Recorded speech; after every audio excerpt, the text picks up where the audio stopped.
Good afternoon and welcome to the Planning Commission's June 7, 2017 meeting.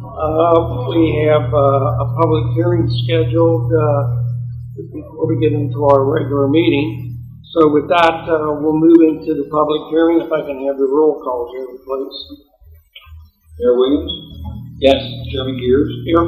John Brown? Here. Christopher Brown? Here. All right. Thank you, Jerry. Underneath old business, we have no old business.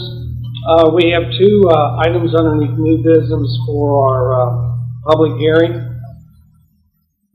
Number one, the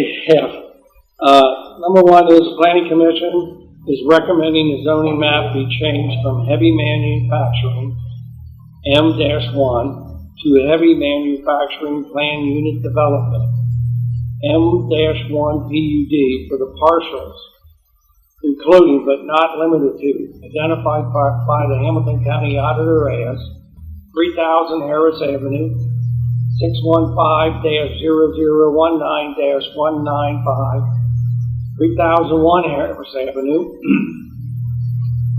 numbers 651-0019-0131, 3002 Harris Avenue, partial 651-0019-0196, 2935 Duck Creek, partial number 651-0019-0192, 3004 Harris Avenue, partial number 651-0019-0194, 3010 Harris Avenue, parcel number 651-0019-0190, 3000 Duck Creek Road, parcel number 651-0019-0109, parcel number 651-0019-0193, partial number 651-0019-0124, partial number 651-0019-0074, and finally partial number 651-0010-0115. That all being read, is there any comments from the Planning Commission members? We know why we're putting the PUD over it, but if there are no questions or comments, I'll ask for anyone in the audience who wants to speak for or against it. Yes. I'd like to ask Greg for us to go over his item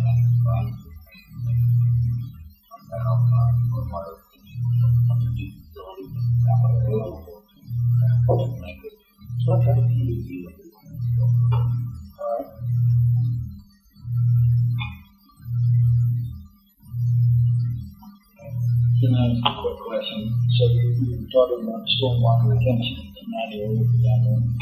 I'm talking about if we want to sort of craft or regulation for public works there, for the PUD as the condition requirement. Otherwise, it would be on the ad hoc basis of the increase in guidance to public use. So to strengthen our position to it, that was very good, very good. Thank you. All right. Whatever is your any specific questions, feel free to interrupt me if you do. What we're discussing here is called a combined sewer overflow. And there's multiple ways to do this. And really, the issue comes in when the combined sewer system, stormwater flows off an existing sewer system, hydraulic capacity, and storage facility that is used extensively for combined sewer overflow mitigation. Typically, those have been passed above ground, which causes obvious issues with odor and even percolation issues into the ground around the site. So the another option. The option that we're looking to put the language into would be something to the effect of covered basins, which is the last line under there, and they agree to design covered retention basins that incorporated aesthetic elements such as parks or recreational areas on top of covered basins, as well as more elaborate odor control systems. And we're not looking for a park setting. I think that's we're trying to define the character of the area and make sure that there's covered basin, and that covered basin is there, that all elaborate odor control systems are applied, and that all ability to make that look like a performance community and also Any,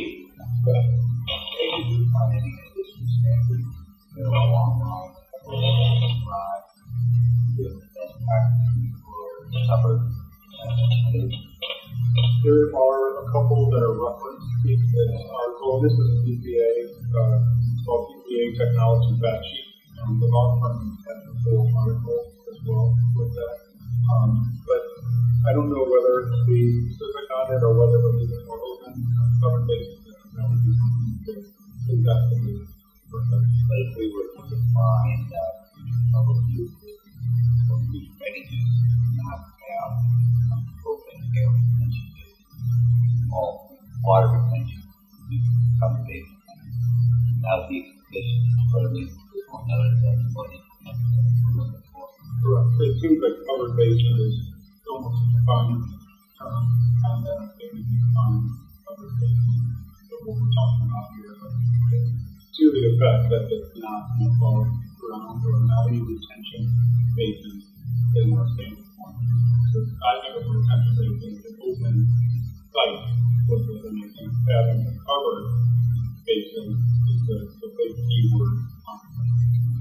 Did you find any research into using a natural approach for stormwater management, such as daylighting the streets or other more natural elements that, while open, do not have to be odor concern or be aesthetic? Language that we can incorporate around for an option of going with a more natural stormwater management process.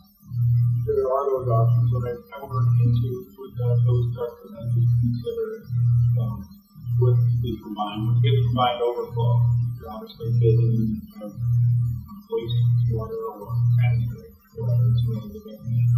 You're getting sanitary water from all of the households and those that particular to the room.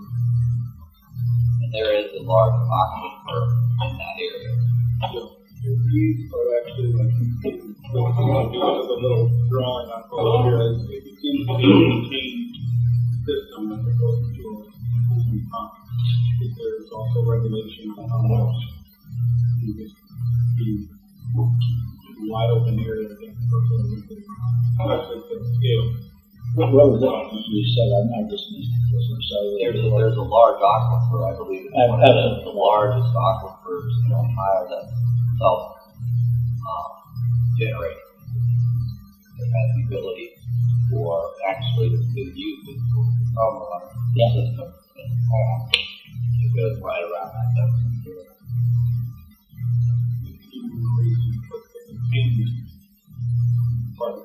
So even with the natural system, what you're saying, as long as if it was strictly stormwater natural system, but if we were talking about combined overflow, that wouldn't work because of the dangers of having the water either percolate into the aquifer or having sanitary water commingle with its natural elements, so that with the odor as well as the potential health hazards. Correct. Yeah, it's advantageous that you're stopping the water from reaching the watershed. You're also at the same time obviously trapping the pollutants in the exact area that we're talking about, so you're not potentially an issue in that. If it does its job properly and traps the pollutants are then on site. Those potentially causing odor and septic in the water. In researching, did you find that there was any industry standard how long the water is contained in that covered retention basin, and what is the maintenance protocol for cleaning those out? I did get things done. I think that it was done. Particularly the tunnel down to the line with a certain bit a higher level, so the water is flowing out of there. Particularly being used to like the first department potentially. But is there a mechanism to clean it up? Because obviously I go through my assessment process. Yeah. I didn't get it. I think that there's going to be covered page. Covered to the invitation.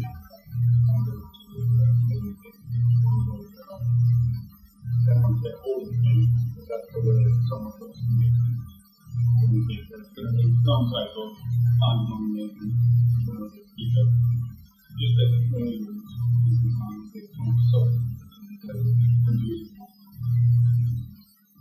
So, where that exits out on the 71 runs along runs next to where public works is, crosses back again under that group, and then is again under 71 in that direction. Somebody turn that thing off so I can hear myself in. You know how to turn that thing off?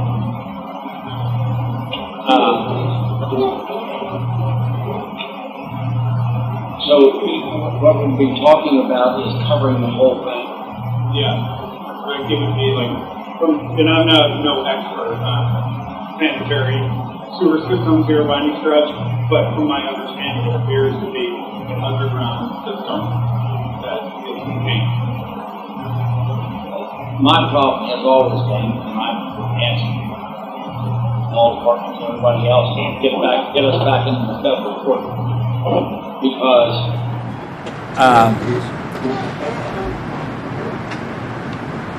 so you know, what we'd be talking about is covering the whole thing.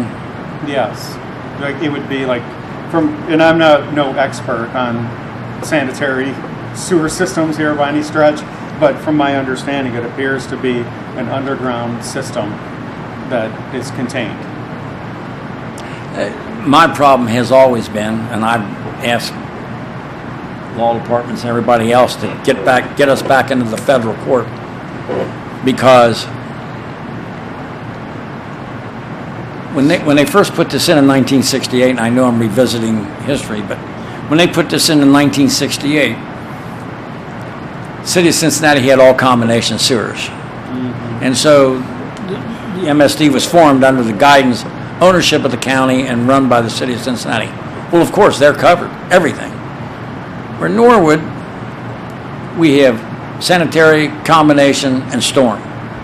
Well, they took sanitary and combination, and we're stuck holding the bag on storm. Mm-hmm. It all goes to the same place, and in fact, it's all one combination system. And I've always believed that we should go into the federal court and get out from underneath of that. That's just my opinion. But if you look at that down there, and Joe and I have had this discussions, he's about the direction flow of that water. If it really floods, it goes in one direction. It flows in one direction. When it's not flooded, it flows in the other direction. And for people to say, well, what we've got down there works, well, when you see toilet paper in the trees, that's your first clue. Mm-hmm. Something's not right. And so this goes on and on and on and on. And in taking this type of move, is we have to look at down the road to protect the best interests of the city of Norwood, because nobody else is going to do it. And if this is the best way to do it, that's fine with me.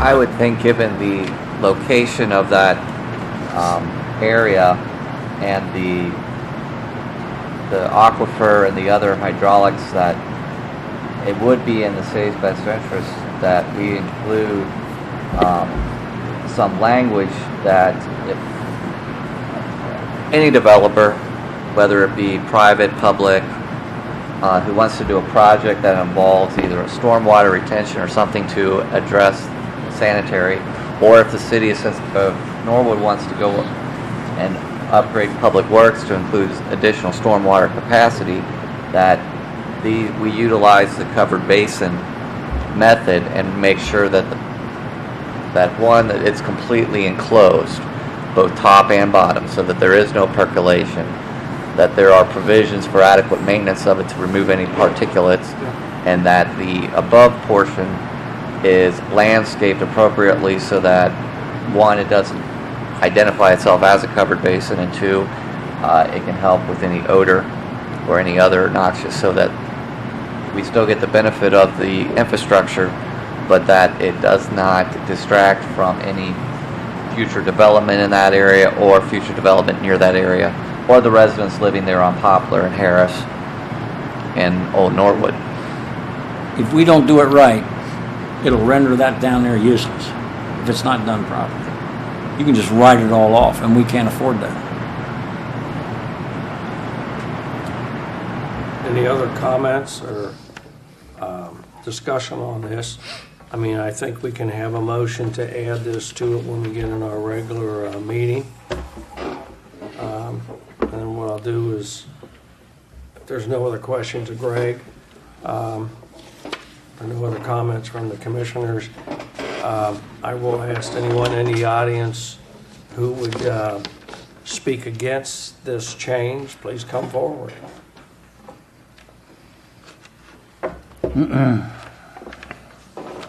Anyone who would like to speak against this change, please come forward. With no one coming forward on that, is there anyone who would like to speak in favor of the change? Anyone who would like to speak in favor of the change, please come forward. All right, with that, we'll close item number 1 underneath the public hearing, and we'll move to the second item underneath the public hearing, and that is the Planning Commission is recommending the zoning district be changed from light manufacturing M-1 to light manufacturing plan unit development M-1 PUD for the property identified by the Hamilton County Auditor as 2511 Highland Avenue, parcel number 651-0017-0031. I know everyone has the drawings layout in front of it, and that is the old Perry and Derrick property that is on the Highland Avenue. It runs down the railroad tracks and down behind the homes on Linden Avenue. Any questions, comments, concerns? If not, what I'll do is there anyone in the audience who would like to speak in favor of the change? Anyone in the audience that would like to speak in favor of the change? All right, is there anyone in the audience who would like to speak against the change? Is there anyone in the audience who would like to speak against the change? With no one coming forward for or against it, I would recommend we close the public hearings. I'll move. We have a second on that, John? All right. Jerry, would you call the roll, please? Mayor Williams, Yes. Chairman Gears, Yes. Chris Brown, Yes. John Brown. Yes. All right, thank you. With the public hearing complete, we'll move into our June 6th regular meeting. If we can, Jerry, would you please do the roll call? Chairman Gears, Here? Mayor Williams, Yeah. Christopher Brown, Here? John Brown. Here. Thank you, Jerry. Underneath old business, we have zoning issues. Mr. Chairman, can I make a motion that we move item number 1 from new business up so that we can allow anybody here on that application to go Sure. forward and That's get fine. them out before we Yeah. dive into front yard fences. And everything else, yes. And marijuana and everything Yeah. else. Okay, that's fine. Anybody oppose that? If not, we'll move underneath new business. Number one, we have Rod Sidley of JT King and Company Incorporated, civil engineers / land surveyors representing Red Hawk Capital Investment LLC, owner of 1929 and 1933 Delaware Avenue, located within a RMX residential mixed-use zoning district.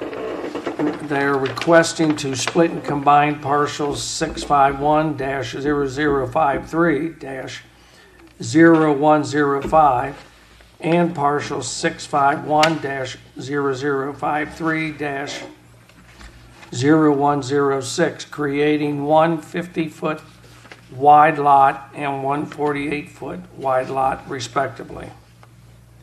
And with that, if you like to come forward, and I know we've got drawings and explain what's Just a happening. minor correction, my name is Rod Sidley with Rod Sidley Architects, and I'm working with Red Hawk Properties. And JT King is the surveyor who provided the legal description and all the technical information. The goal here is, there's two parcels. One has a 4-family apartment building on it, and one is vacant. And the goal is to take enough tough land from the vacant parcel to be able to create a driveway to get to the rear of the 4-family building so that the owner could create a parking lot, or off-site parking would be a better way to talk about that, to support the 4-family to get some of the cars off the street. And that then leaves a legal parcel. When you take the square footage out of it and everything, it leaves a legal parcel that we can build another house on and still maintain the prescribed front yard, side yard, and rear yard setbacks. Okay. And just for the record, presently, there is no parking lot in the rear of the 4-family. Yeah, there's no way to get Or back no there. way to get to it. Yeah. Okay. So this solves two problems, creates a parking lot, and as you said, it gets the additional cars off the street. Yes. With that, do you know how many parking places are? I think we can get 5 back there. Okay. So Red Hawk owns both parcels, Yes. and they're intending to build on the vacant one a single-family home or something. Their intention, as they've expressed it to me, is that they'd like to build a single-family home. We've done some preliminary design for them. I'm not confident that the financing is going to work out for them, or so I'm not going to promise that they're going to do that. But that's what their intention is. Okay. That scares me, besides the name Red Hot Properties. That worries me, but when I hear their intentions, you know what intentions pave, so that doesn't mean anything to me. Well, I don't think this property cut-up should be dependent on the intention of what to do with the vacant property, though. Well, Okay. maybe other people do. Well, It's just, I'll tell you, he's asking me to draw plans. We've drawn preliminary plans and shown them to him, and he said, I'd like to make some changes. So we're moving ahead with drawings for it, but Right. I mean, with this lot split, basically, all we can do is what's in this one parcel for the family, 4-family. So without building permits, you can't go any further over and make the whole piece of the vacant property a parking lot, so it's safeguarded. yeah, I don't see any risk. No, okay. All right. Any other questions or comments or No. concerns? do we know anything about this organization? Red Hawk, we've had some permits for. We haven't really had a lot of issues with Red Hawk at all. I know they have indicated that they are thinking about building a new home there, and we've had interest, not from Red Hawk, but from another builder looking to build another new single-family home. This would be up on Globe area, so it would be exciting if they do that. They're trying to take advantage of the CRA that was created several years ago. Jerry, if they do the split on this, is there still enough room on the vacant lot that they could build a single-family home? There is, John. There's provisions in there, even if they want to scooch it down on side yard setbacks, there's some provisions under the zoning code that allows them to do it, but only a certain percentage. Anything greater than that, they'd have to come in front of the Board of Zoning Appeals for a variance. With this current property cut up and the required side yard setbacks, we have 32 feet to build a building in. So we've been designing within that parameters and don't see any real challenge to it. Would that include a driveway apron for parking? No, we were actually looking at a garage being at street level, Okay. coming in off the street. So it wouldn't allow for a driveway to get behind it or anything like that. Well, just for the record, I wanted to, all right. And the new home would coincide with, with those homes down there, if you put a 1-4 brick in their ranch, it's not gonna. Well, as the architect, I can tell you, I'm not going to draw something that I don't want to see built there. I have to put my name on it too. And we'll tell everybody. Yeah. That's fine. Like I mentioned earlier, the home, I looked up the home that was there, and it was a very nice house that was there in terms of beautiful. the streetscape and things like that. So I'm encouraging them to follow the cues from the surrounding neighborhood, and so far we're working well with that. I believe it'll work out. I think aesthetically the issue is going to be what they do with the garage and its relationship to the house. Right. If they recess it back and push the house forward, they'll still get that parking. But I'm not an architect, so we'll have to trust his skill to design something that's going to not be driving down the street and just seeing a big garage door. Is there anything that I trust you. Everybody Well, thank trusts you. But, so if we say okay with this, then is there any guidance for him for this new home? Is there any regulations or anything that we can put to govern it, so make sure it's not? Currently? Yeah. What there is in the process, Greg has been working on design regulations for for residential properties. It's just got to get it before council and the planning commission. But there are discussions and there are prototypes and drafts available. But right now, there's nothing. No, not right now.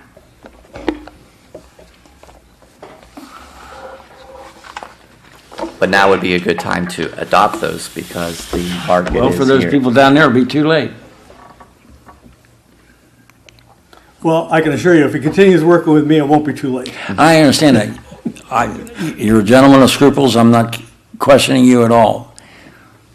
Yeah, there's no guarantee. But like me and everybody else, I can be replaced, you can be replaced. And so, if you have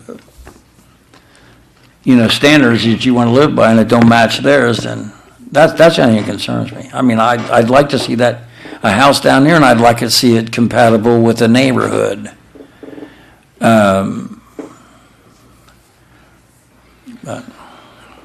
Yours is a unique concern. If you look at all the houses being built, throughout Montgomery and places like that, where they're tearing down houses and building houses, most of those communities do not have any design governance either, and it shows.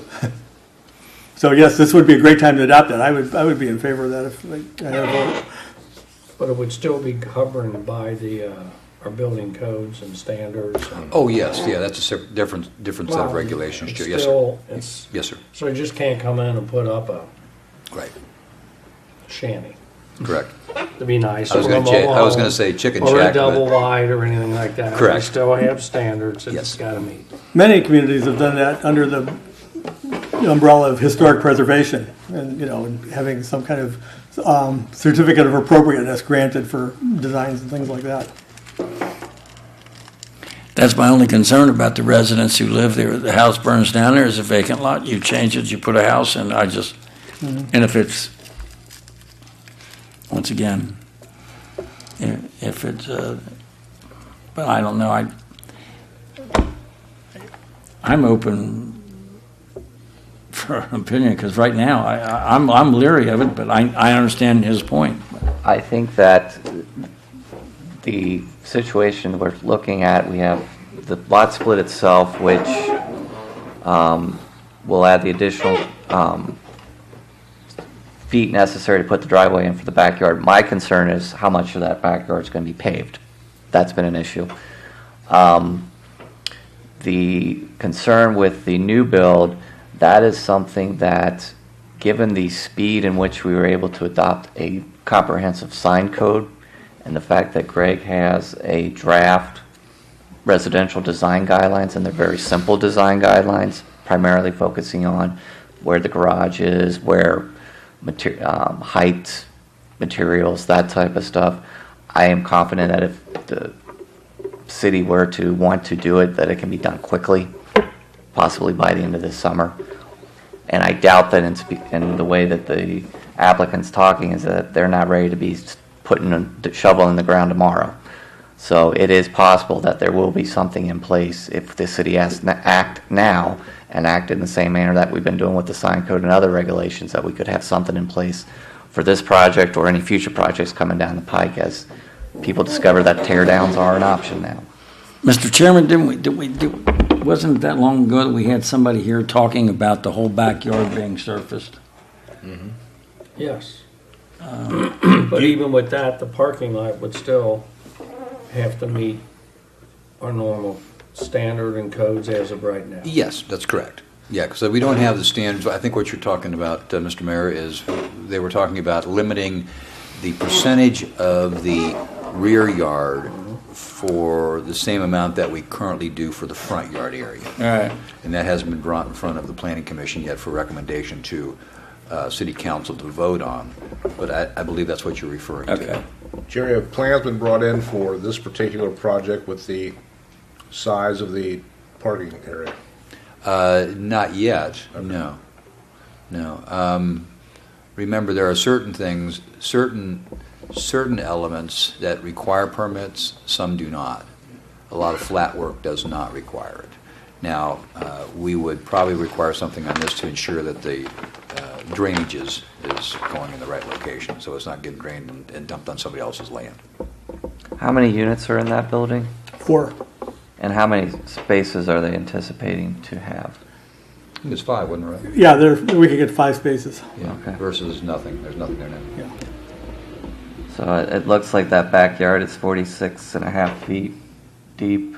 Sounds about right, yeah. So a typical parking space is about 20 About 20. foot. Yeah, So 20 by 9. So there'll be a sizable percentage. But that's,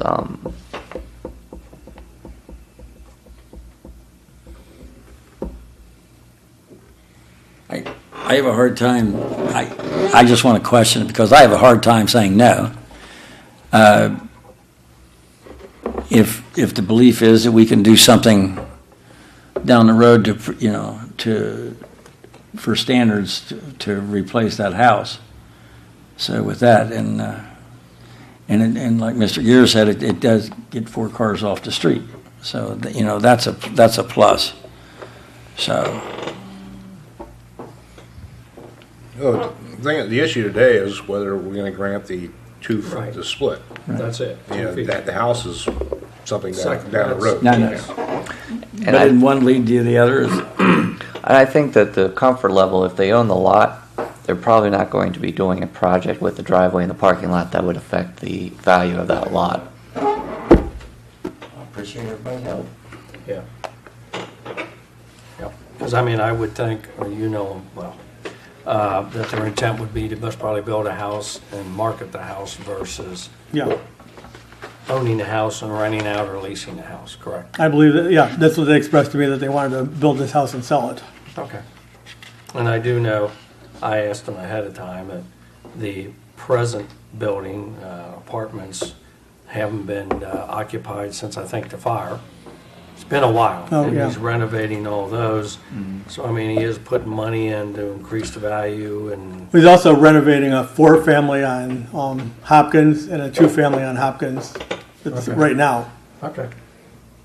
I know where you're at, or where he's at, I should say. So, it's not like it's gonna stay the way it was. He's improving it and bringing in new residents. Yeah. In my opinion, this is only good for the city of Norwood. Okay. I would go ahead and make a motion that we grant the split. All I'll right, second. second on that. Any discussion on that? All right, if not, would you call the roll, please, Jerry? John Brown, Yes. Chairman Gears, Yes. Mayor Williams, Yes. Chris Brown. Yes. Motion passes. All right, thank you, Jerry. Thank you. Thank you. Thank you.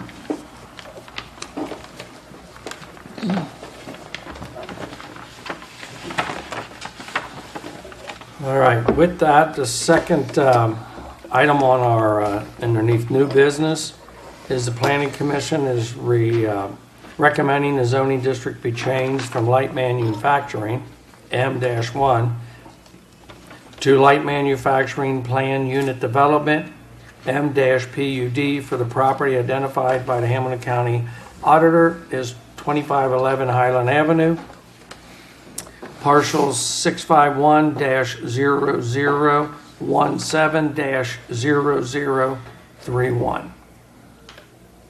Any comments or questions or, Jerry, do you know if there are the M1 light manufacturing, if it telescopes and cross-references the GBD? Meaning that if you're any uses in the GBD is also allowed in the M1. Do you know?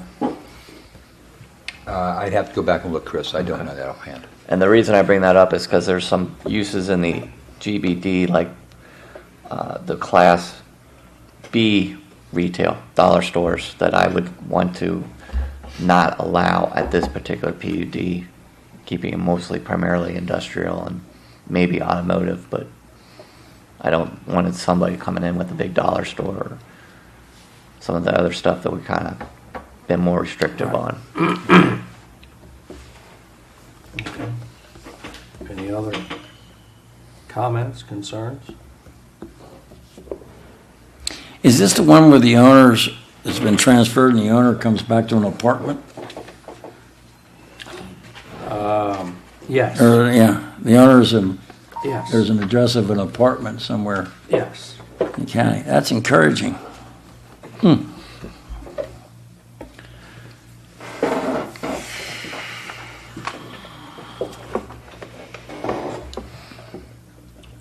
So, I mean, any kind of development or any kind of use would all have to come to the planning commission as it would be as a PUD. Jerry, is self-storage allowed in the M1? I believe it is. Yes. I would, if we do pass the M1, I would put on the, as part of the conditions of the PUD, that self-storage facilities and Class B businesses be prohibited. And I think there is a model industrial PUD that we used on Harris that listed certain prohibited uses in addition to the restrictions of the PUD. I think that might be a guide. All right, good thought, very good. Anything else we'd like to add to limited? Or restrict, I should say.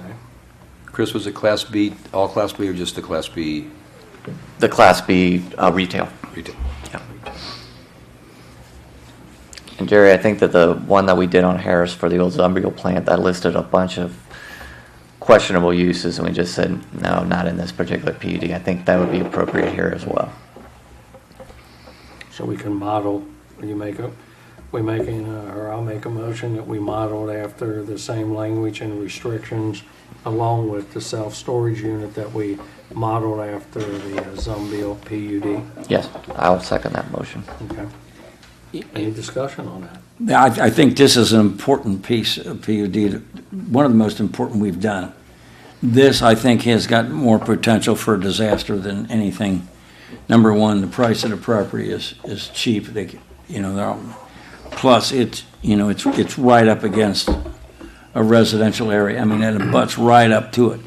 On the other side, it's industrial, but this is one of those parcels of property that we really have to stay on top of, because I think your suggestions are great, and whatever we can do to, once again, to protect the best interests of the city and especially those residents on Linden Avenue, we should do, because this thing in here is an accident waiting to happen.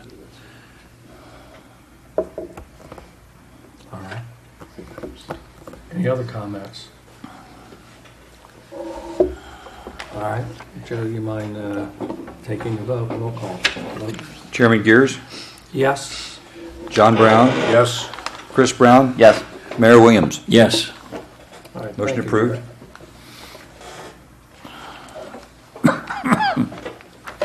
Last but not least, underneath new business, before we go into the two issues or the discussions underneath old business, the Planning Commission is recommending the zoning map be changed from heavy manufacturing M1 to heavy manufacturing plan unit development M-1 PUD for the partials, including but not limited to, identified by the Hamilton County Auditor as 3000 Harris Avenue, partial 615-0019-195, 3001 Harris Avenue, partial number 615-0019-0131, 3002 Harris Avenue, partial number 651-0019-0196,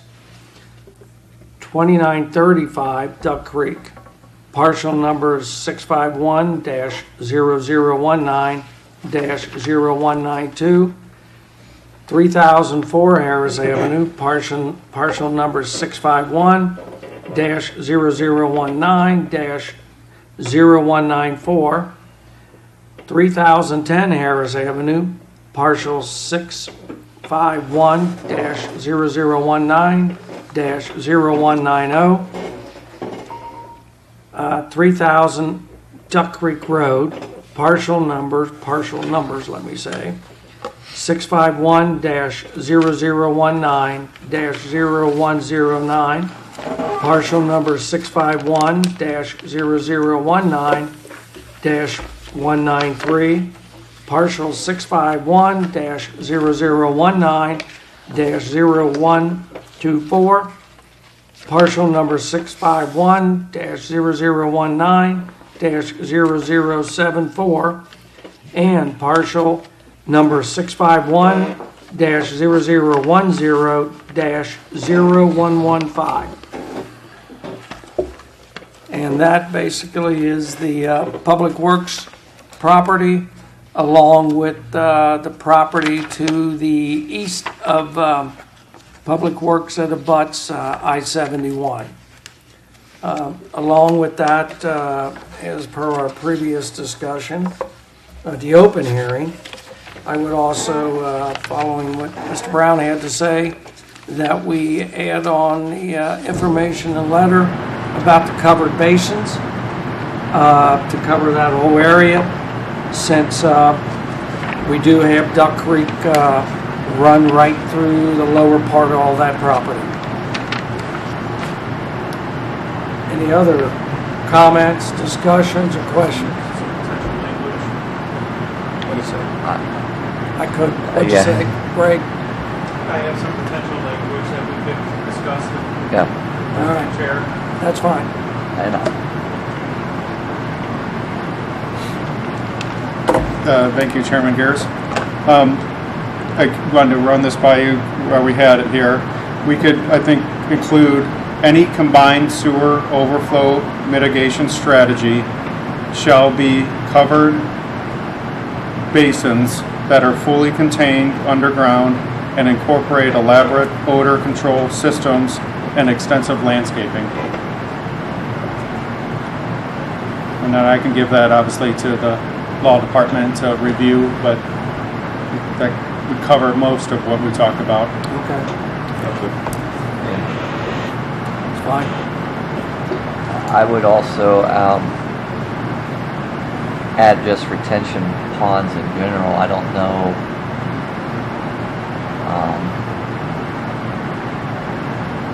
I think that given the geographic nature of it, we probably want to just include all retention ponds, because even if we do a retention or detention ponds down there, just because of geography, they're going to impact the Duck Creek and the aquifer. Just within that one PUD. Just within that one Not PUD. citywide. Not citywide, but just Just for within- clarification. Yes. So we're not Yes. requiring all. No. in any. No, we're basically, we're adding layers on our PUD Yeah. to say, Okay, I just wanted, yeah. for clarification, we're talking in there. And it may be better not to include all retention basins, just in case, or detention bases. Nothing ends up happening on the site and it gets redeveloped at some point and it's a commercial development and they need to retain their stormwater sewer on the site. So But I think at that point, they can call it a water feature. that's right. Yeah, it's not a combined, Yeah. Yeah, that I think it's the any combined sewer Yes. overflow mitigation strategy okay, should cover us. I would include stormwater and or combined. okay. Okay.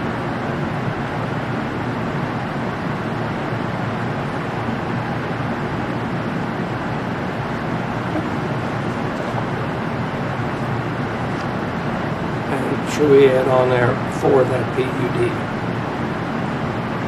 I mean, just so it doesn't get taken out of context as, well, that's everywhere. Right. Okay.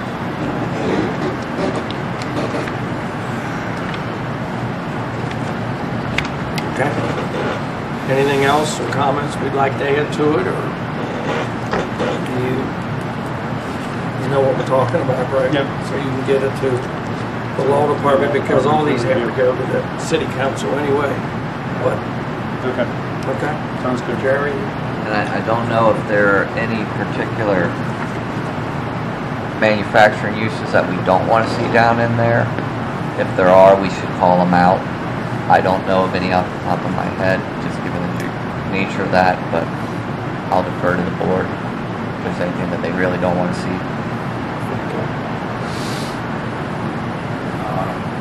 I mean, as it is right now, it's all occupied. And I don't think there's a possibility of any rebuilding unless they tear down and start over. So, as we know, Public Works, I guess, owns, city owns 70%, maybe 75% of the property, plus the road, so. But I mean, okay. I mean, I don't think anybody would want to put retail right in there, because you'd have a hard way getting down to it. No, so, And if there are self-storage, I think that would be the more appropriate place for it. yes, yeah. I'll go ahead and make a motion that we change the zoning map for our recommendations and include the language that Chris will get with the our law department. All right. I'll second it. I think you meant Greg, right? Oh, Not- great. I'm sorry, Greg. I'm sorry. I know who you are. You second, Joe? You second? Yes, I'll second that. Any discussion or comments on that? I would just say thanks, Greg, and Thank you. thanks, Tim, for all the work on all this. And for getting it, it's only been, what, a month? Move it along, so that's great. Thank you. All right, with that, Jerry, do you mind calling the roll? Chairman Gears, Yes. Mayor Williams, Yes. John Brown, Yes. Chris Brown. Yes. Motion All right. passes. Thank you. We'll move into old business. We just had two items on there, and one of them we've been talking about, and I know they're still working on language or working to find details underneath the zoning issues, and I'm would say that's got to do with the front yard, side yard, fences, and what's allowable, and playground equipment or play equipment. That so I don't. Is there any updates on where we're at with that? Or? Actually, I had given some language to Marilyn Hanrahan and her committee to look over with some input from Keith Moore, our law director. So we have looked at those, and we have gotten some response back from them regarding their wishes. So what I was going to do, and Marilyn's asked me to, if we could put this on for your Planning Commission review in July. So what I was going to do was craft a memo stating what I had presented to them and what they have recommended back, and then bring that in front of the Planning Commission for their resolution, and then forward it on to City Council. Okay. Not that it is a big deal, but I don't think I will be here in for the July meeting. Well, we could push it to You August. can't. You guys can, long as you got a quorum, can meet without me. That's what I'm looking real quick, so bear with me. Yeah, I would be, because that would be July 5th, and I will be out of town. That's the day after 4th of July. Oh, that's right. So do we It might be want to better to put change it in the date of the August. meeting? I mean, Or we could do the different day of the do we meeting. want to change the date, and I'm throwing this out, since it's a day after a holiday, to July 12th, so we don't miss a whole month. It's up to the If I'm Commission. available, yeah. we want to tentatively shoot for that, and if that doesn't work, we'll do August 2nd. Is that all right?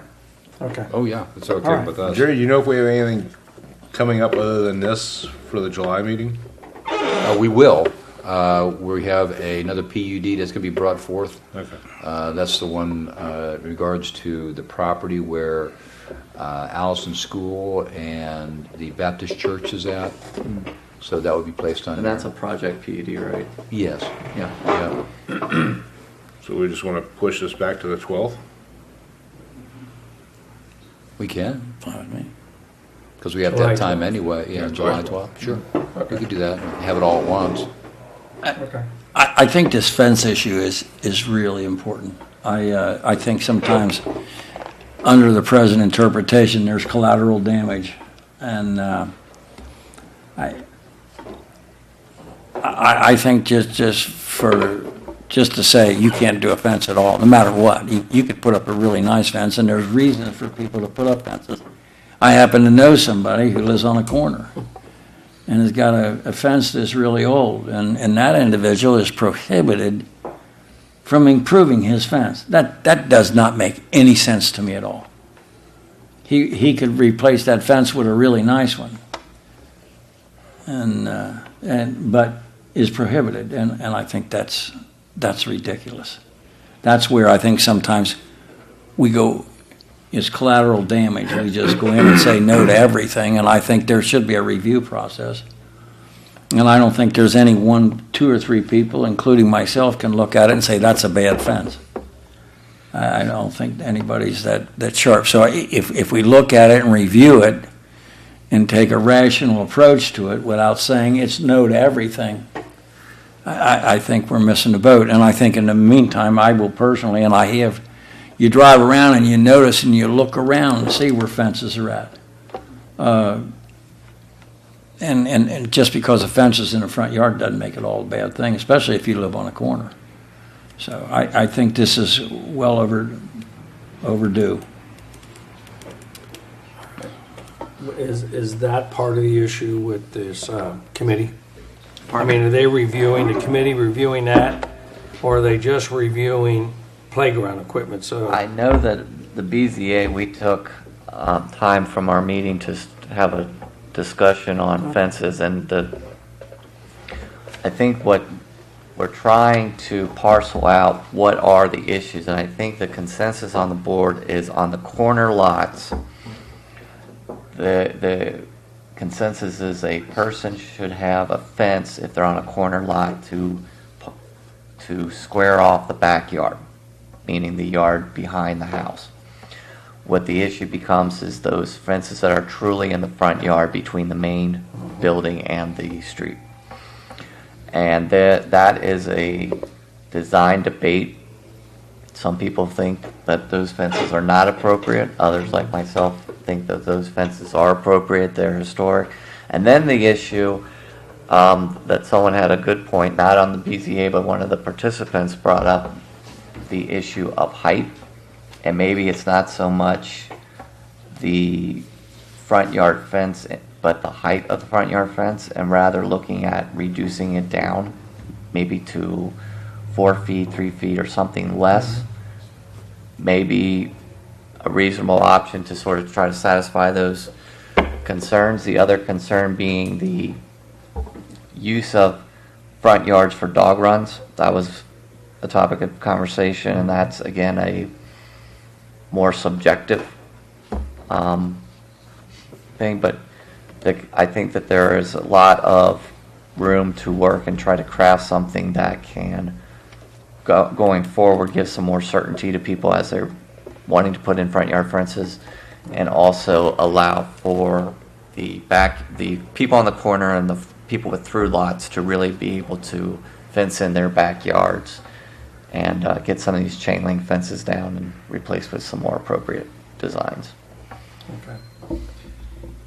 With that being said, is BZA working on, so we're not, we don't have two groups reinventing this wheel? Well, we worked with Marilyn too. Okay. So she sat in on our meetings, right. and she's been providing her guidance, and I think, but the BZA wanted to Talk about it. And Okay. come to a consensus among, because the way it's written now, and it may be something as simple as changing the language Okay. of the current ordinance to sort of put in some more standards, because right now there's one paragraph that's pretty vague, and the vagueness of that paragraph allows for a lot of debate among the board in terms of what they can and cannot do in improving fences. Okay. Do you mind passing that on to their committee? Yeah. Maryland's Well, committee? Maryland So- should Well, know. 'cause she was they've sitting- already given our information back. Maryland's committee's already, Are they discussing front yard fences then? she sent me back Okay. she's already sent me back what their committee wants to see. Okay. They And do not then- want to see any fences in the front yard, period. Well, I understand. Okay. Very flexible. Very flexible. But at that point, I mean, if it comes back to us, we within the planning commission, we can make our recommendations or pass our recommendations on. Okay. Correct. All right. So I would say we should wait until we hear what their committee / recommendations are, and then we can discuss them here. Is that fair to say? Yep. Okay. Or can we invite them to be here on the 12th? Well, we have to get something from them first, Right, officially. and I currently have that. She's emailed me what they have recommended. I've given her suggestions Okay. and language. She has emailed me back what they would like to see and what they have voiced their opinion on.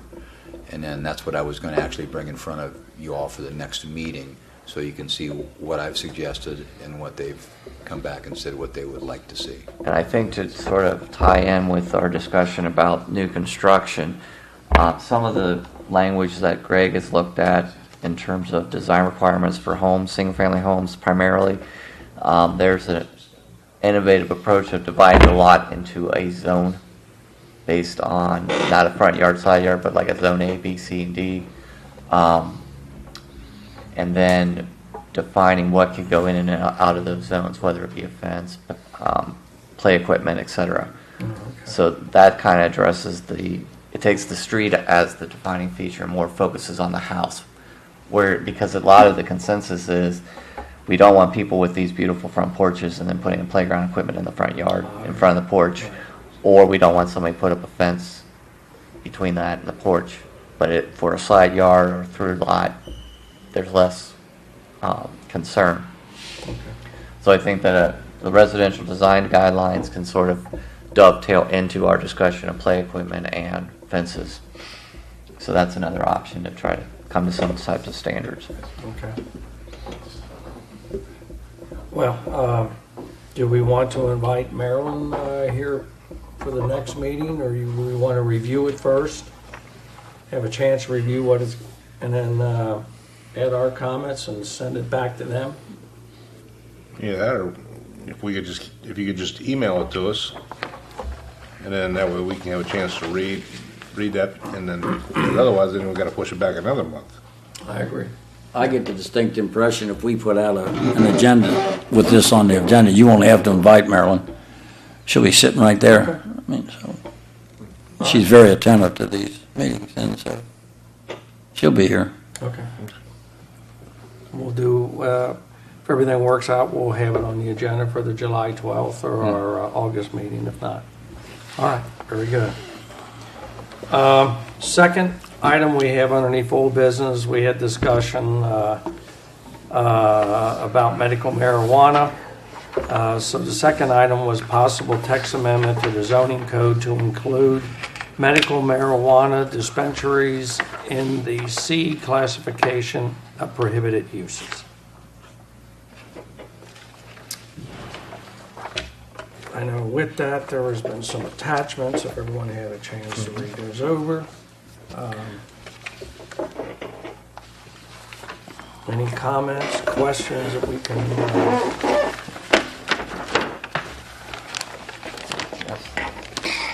Tim, if you want to come up and yeah. Yeah, I'm glad he didn't print out all, what was it, 76 pages or 67 pages, whatever it was. You didn't read it? No, I didn't get a chance to go. Did you take a look at it, John? I thought that. Okay. I thought, I need some marijuana to get through this.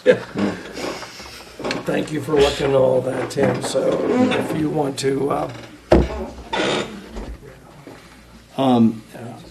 I tried to incorporate what Christopher Brown discussed during the last, what the commission discussed and what Christopher Brown talked about last meeting, in which we were, the sense of the commission was to prohibit the dispensary, medical marijuana dispensaries as a, or make it a non-permitted use as provided in the retail Class C zone. And the further effort was to permit or to prohibit other medical marijuana facilities, including cultivation, processing, dispensing, testing, and possessing under that section 1121.05, I thought was it seemed like the place to put it.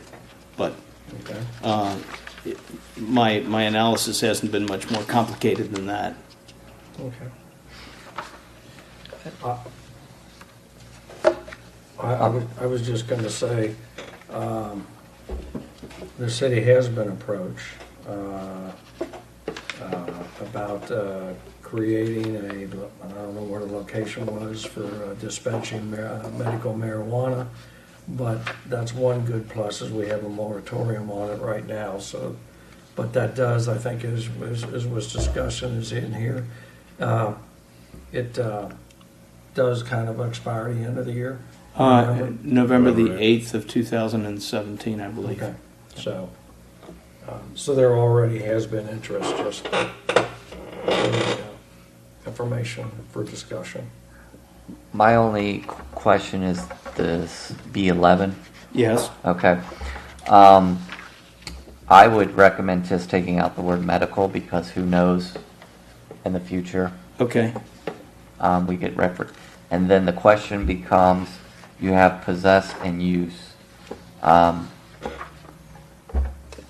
If I was clever, I would be citing people who have possessed medical marijuana or marijuana for zoning code violations because they're M1s, and our current marijuana possession is a minor misdemeanor. So if you are somebody walking down the street with a bag of weed, are you in violation of our zoning code? And we'll get him for an M1. But I think that's not the intent of what we're trying to say, and I think if you have process, dispense, test, cultivate, and then we also have our dispensary as a Class C, I think that will cover it. Because they don't see somebody just, or you can just put warehouse or storage.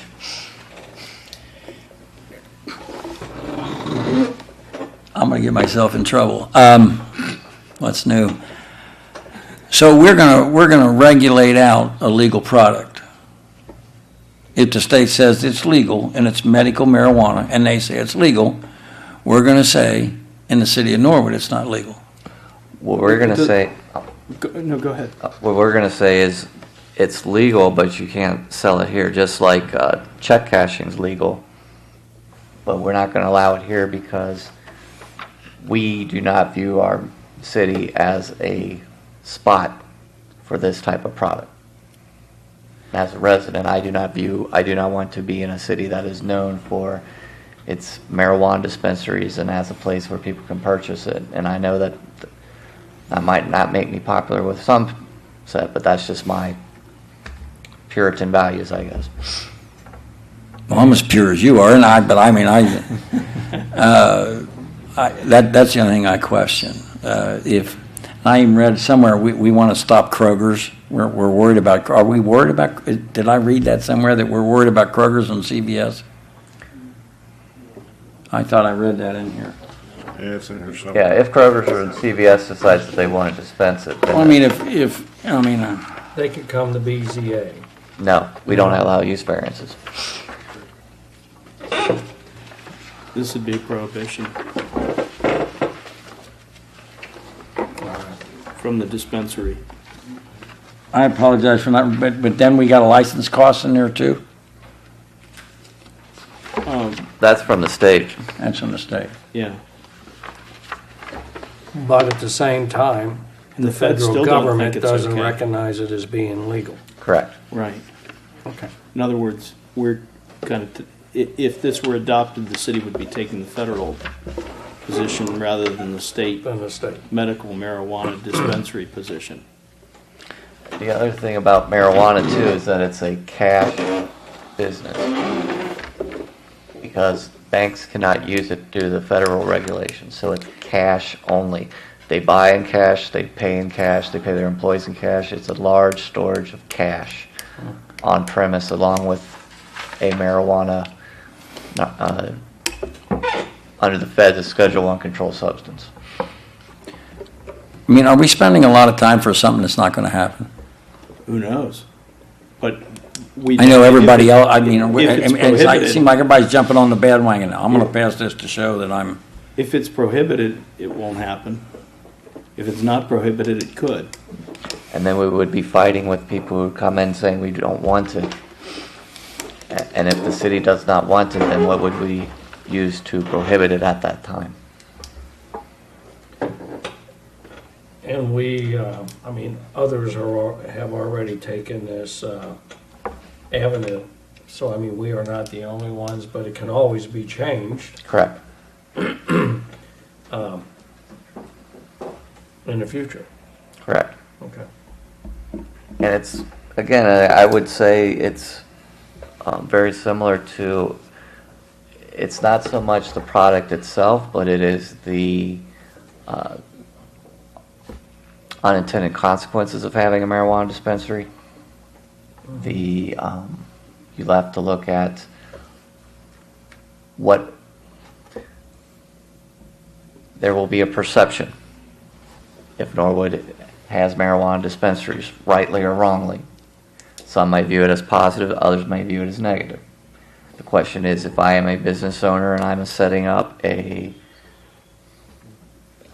children's bookstore, would I be comfortable having a marijuana dispensary located right next to me? Now we're providing certainty to people coming in that that particular use will not be permitted in our city, so they do not need to worry about, as in other municipalities that may have no such regulation. Yeah, I mean, it makes sense to me. I mean, it can always be changed. And we're not really passing it. We would recommend that if it go to council, and council will have their public hearings on it, and they can see who comes to those meetings. So we're not, what we would recommend isn't etched in stone and it's not law. So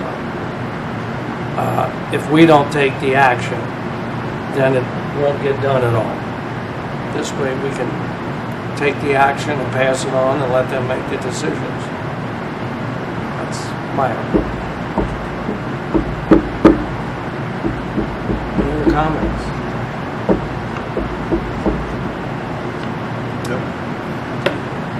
All right. Do we want to take any action on this? Do we need to hold a public hearing, or can this go directly I think it to? can go directly to the council. It's a text amendment, Yeah. All right. not a map amendment. So we can just bring it in front, either do it now or bring it in front. Do it now or what? We can either do it today or bring it in front of the next meeting for planning Right. commission. Right. I mean, we still have some time to legislate during this moratorium period. That is, the council would have time to act. Right. But it would only be maybe 2 months away. Right.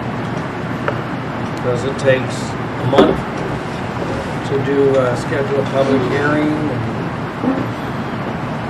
And if they have 3 readings, it's going to be right there. And the 30 days. And the 30-day waiting. So, I would make a motion that we forward this on to council with the changes to that B11 to take out the possessive use, because I think that's going to bump up into your. I want to make sure I get that right. Take out.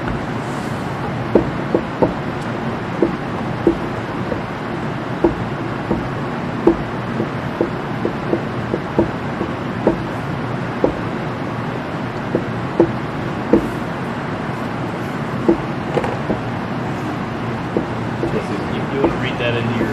Yeah, it would basically B11 would change to cultivate, process, dispense, test, warehouse of any marijuana or medical marijuana as defined in the Ohio Revised Code. Yeah, I'd love to have that. okay. Any other comments? Nope. I don't. Bruce, you made the motion? Yes. I'll second. With that language, okay. Second on that, John? Any discussion? All right. I just want to say one thing. I don't know what I'm going to do down the road, but right now I'll vote no. Down the road I'll change my mind, but right now it's no. All right, would you call the roll, please? Chairman? Chairman Gears, Yes. John Brown, Yes. Christopher Brown, Yes. Mayor Williams. No. All right.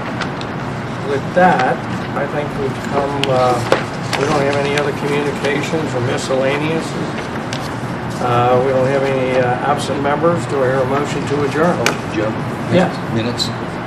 Oh, I forgot. I skipped all that. All right. Can we, real quick, do we hear a motion? If everybody had a chance to read over the minutes of our May 3rd meeting? I move to accept the minutes as it's read. All right, second on that? All right, all in favor on that? Aye. Aye. All right, with that, do I have a motion to adjourn? Motion to adjourn. Second. All right, any discussion? All in favor? All right. Aye. All right, thank you all very much.